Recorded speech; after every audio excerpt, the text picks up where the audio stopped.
Now that we have seen the masters work in egg tempera, I want to maybe try to work a little bit with the medium. Okay. Before we start for safety issues, we're going to use a little bit of glove in a bottle. So, okay. Egg tempera, it's not a popular medium nowadays. Acrylic and oils are much more popular. But back in the Renaissance, pretty much what they used to do is either fresco painting in the walls or egg tempera for the altarpieces. How they created the egg tempera, they would take powder, pigments, and mix it with egg yolks. Okay, we're not going to do that today because, lucky for us, we do have tubes of egg tempera. So let's get this thing started.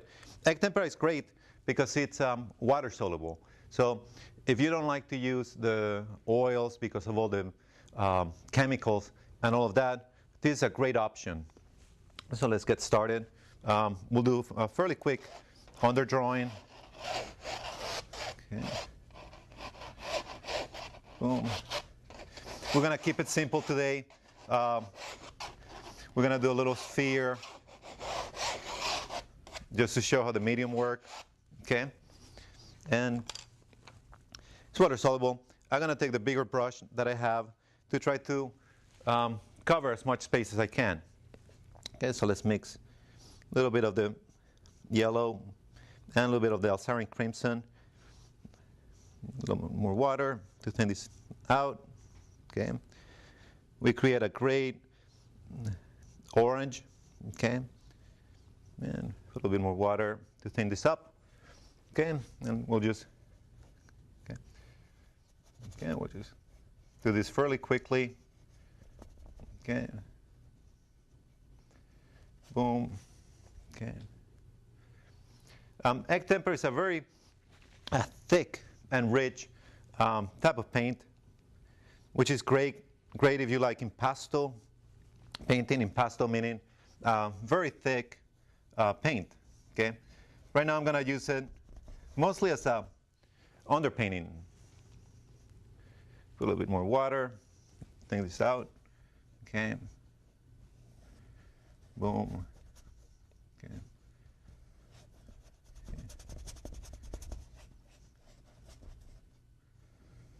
Okay. There you go. Okay.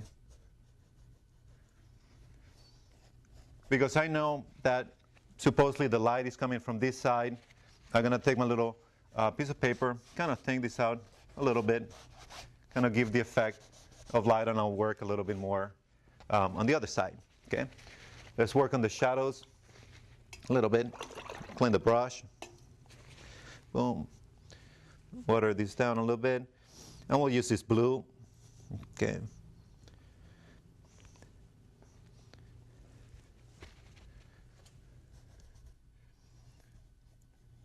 And it's great because there's a little bit of orange in my brush still, which feels like it's the reflection of the sphere. Boom. Okay. Okay. And what I'm going to be doing, we're going to start kind of light, thin paint, and we're going to be working a little bit more the paint. Okay. This is pretty much what you call underpainting. You try to cover as much as you can. Okay, we'll take a quick look. It's looking good so far. Boom. Okay. And we'll use a very light gray for the color of the table. Boom. Okay. More. Okay. Boom. Okay. Okay. Dry up a little bit.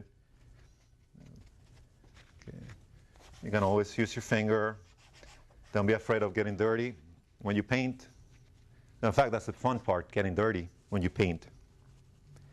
Okay. A little bit more here. Okay, and again, I'm just trying to cover space in the canvas. Boom.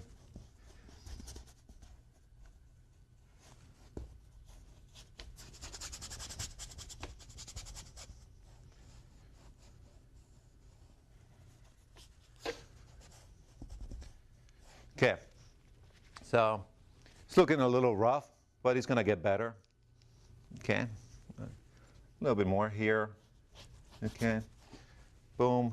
Okay, so let's start making the sphere three-dimensional. How you're going to make it is by making shading. Okay, and again, this egg tempera is really, really cool. It's very thick. I'll put a little bit of blue. It's very thick. It's a fun medium to work with. Okay. We'll add a little bit more.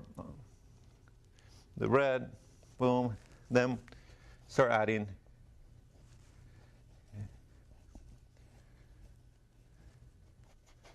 Start blending a little bit more. Okay. We look if the light is coming from here. There's going to be shadows. So we blend a little bit more. Let's add a little bit of yellow. Boom. A little bit of yellow around here.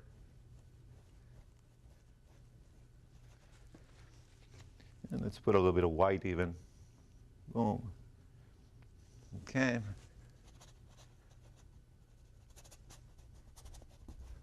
Okay.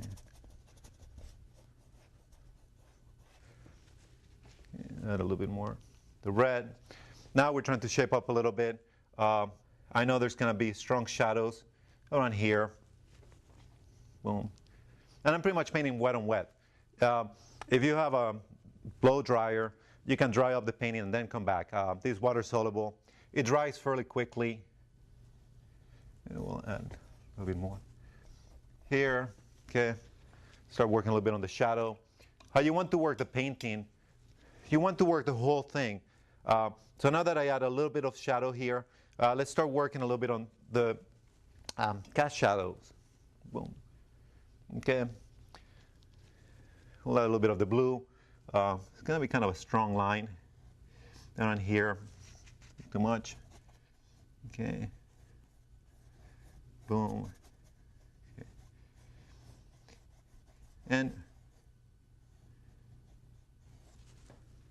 the secret when you paint shadows, shadows is not going to be the whole thing flat. There's going to be different values, different shadings, different colors within the shadow. Okay. Boom. Okay, well, this a little bit more. Okay. Start working here a little bit more. Boom. Okay. Very thick medium. Okay, we'll add a little bit more blue. Shadow to make a nice kind of purple. Okay. Boom. There you go.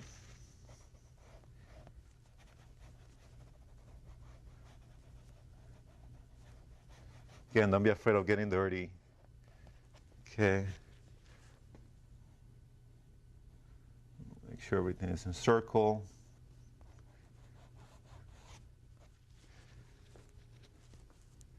Okay.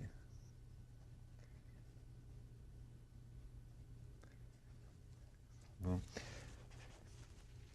Okay, we'll clean up a little bit. Work a little bit on the shadow, a little bit of black. Okay. And it's going to add a little bit of weight.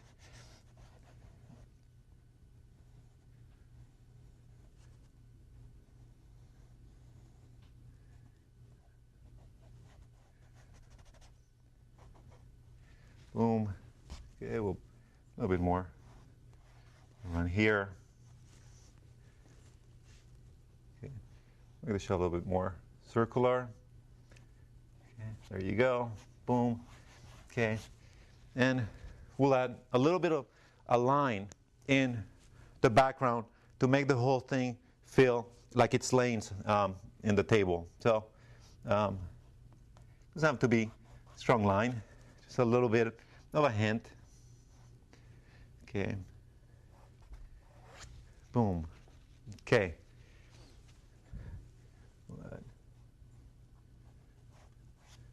Okay, make this a little bit more of a circle. Boom. Okay. Blend up a little bit. Okay. Make the whole thing a little bit more.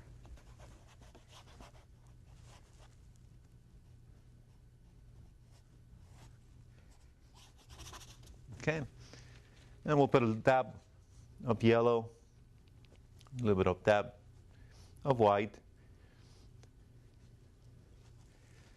Make sure you clean the brush really good. Don't be lazy like me sometimes. Boom. Okay, we'll just finish up here just to show a little bit of the highlight where the light would be hitting the sphere. You know, like that. To even make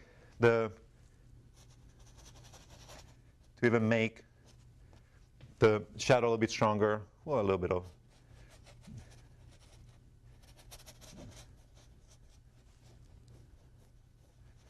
boom.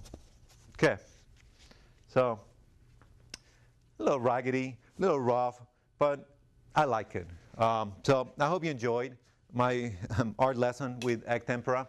Again, I think it's a great medium. It's one that might not be the most popular, but the quality of the paint is amazing. It's a very thick paint. It's very safe. And if you like to paint with oils, this is a great way to make an underpainting. So I hope you try it. Thanks.